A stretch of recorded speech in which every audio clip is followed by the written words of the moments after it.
នៅថ្ងៃទី3កក្កដាស្អែកនេះក្រសួងកសិកម្មរុក្ខាប្រមាញ់និងនេសាទនឹងជួបជាមួយលោកទ្រីស៊ីថេងដើម្បីរកដំណោះស្រាយជុំវិញការលាឈប់ពីការងាររបស់លោកការណាត់ជួបរបស់ឯកឧត្តមរដ្ឋមន្ត្រីបន្ទាប់ពីបានឃើញការផ្ទុះនៅវីដេអូរបស់ដំរីឈ្មោះឡាគី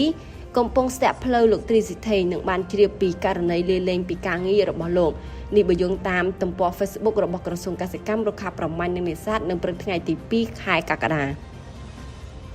ក្រោយផ្ទុះវីដេអូរបស់ដំរីឈ្មោះឡាគីនិងលោកទ្រីស៊ីថេងនៅលើបណ្ដាញសង្គមឃើញថាមានការចាប់អារម្មណ៍យ៉ាងខ្លាំងពីសំណាក់មហាជន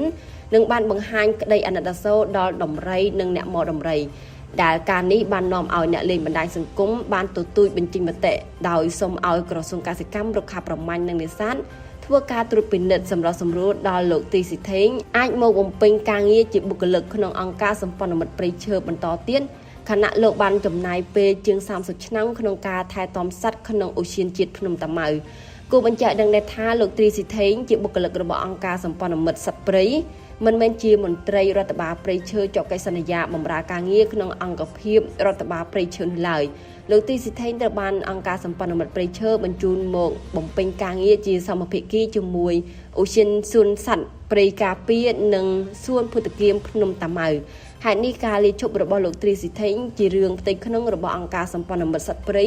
ដោយមិនមានការពាក់ព័ន្ធជាមួយនឹងរដ្ឋបាលព្រៃឈើឬក្រសួងកសិកម្មឡើយ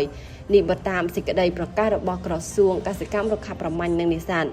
លោកខុំហ្វីណងអ្នកនាំពាក្យក្រសួងកសិកម្មរុក្ខាប្រមាញ់និងនេសាទបានឲ្យដឹងថាក្រោយទទួលព័ត៌មានពាក់ព័ន្ធនឹងលោកទ្រីស៊ីថេងនិងដំរីឈ្មោះឡាគីរដ្ឋបាលព្រៃឈើបានធ្វើការតាក់ទងនិងពិនិត្យលទ្ធភាពផ្ដល់ការងារជូនលោកនៅក្នុងរដ្ឋបាលព្រៃឈើទោះជាយ៉ាងនេះក្តីសម្រាប់ការងារនៅក្នុងអង្គការសម្ព័ន្ធមិត្តសត្វព្រៃជាផ្ទៃក្នុងរបស់អង្គការសុខសាស្ត្រដែលក្រសួងពុំមានសមត្ថភាពចំពោះរឿងនេះឡើយ